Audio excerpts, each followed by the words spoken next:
بسم اللہ الرحمن الرحیم انا نحن نزلنا الذکر وانا له لحافظون۔ عالمگیر مذہب یوٹیوب چینل کے معزز ناظرین و سامعین، آپ کا خیر مقدم ہے۔ میں نے قرآن کریم کی ایک آیت پڑھی جس کا ترجمہ ہے، ہم نے اس قرآن کو اتارا ہے، ہم نے اس ذکر کو اتارا ہے اور ہم ہی اس کی حفاظت کرنے والے ہیں۔ یہ اللہ نے اعلان کر دیا ہے اور قیامت تک قرآن کریم حفاظت سے رہے گا۔ کوئی لاکھ کوشش کر لے، کس طرح کا حربہ استعمال کر لے، وہ ہمیشہ ناکام رہے گا انشاءاللہ۔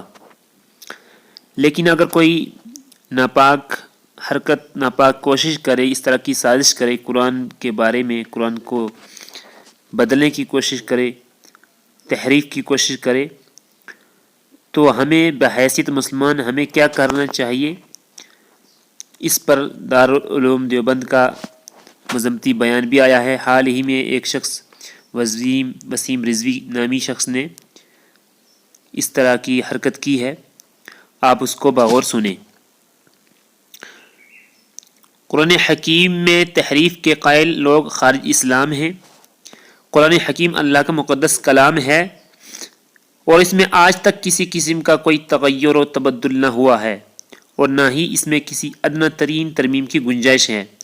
حضرات خلفائے کرام رضی اللہ عنہم، قرآن کریم میں تبدیلی کا الزام ایک بہتان عظیم ہے۔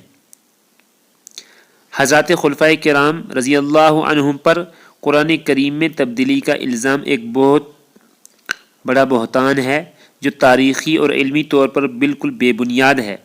قرآن حکیم پوری دنیا کے لیے امن و انسانیت اور خیر و ہدایت کا پیغام ہے۔ اس کے باوجود روز اول سے قرآن حکیم کے خلاف اسلام دشمن عناصر کی ریشہ دوانیاں جاری رہی ہیں۔ ہمارے ملک میں بھی کئی بار قرآن مجید کے خلاف اشتعال انگیز بیانات سامنے آئے ہیں۔ معلوم ہوا ہے کہ حال ہی میں ایک معروف اسلام دشمن شخص نے عدالت عظمیٰ میں قرآن پاک کی چند آیات کے خلاف رٹ پٹیشن دائر کی ہے اور اللہ رب العزت کے اس کلام کے خلاف فتنہ انگیز بیانات بھی دیے ہیں۔ دارالعلوم دیوبند اس کی پرزور مذمت کرتا ہے اور حکومت ہند سے اپیل کرتا ہے کہ اس قسم کی شر انگیزی کے سد باب کے لیے فوری اور مؤثر اقدامات کیے جائیں۔ ایسے نفرت پھیلانے والے عناصر کے خلاف سخت قانونی کارروائی کی جائے۔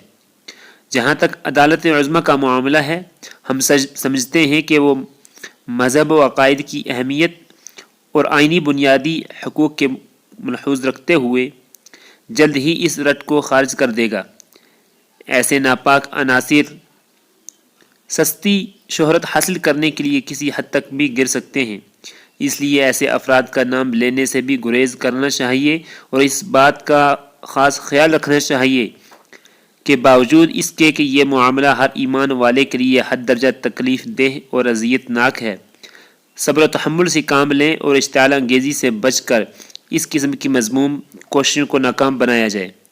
امت مسلمہ ایسے فتنوں کے سدباب کے لیے اللہ سے لو لگائے، قرآن حکیم کی تلاوت کثرت سے کرے، قرآنی تعلیمات کو عام کرے، اللہ تعالیٰ سے دعا کریں اور اسلامی تعلیمات کی روشنی میں حکمت کا سہارا لیں۔ جزاکم اللہ۔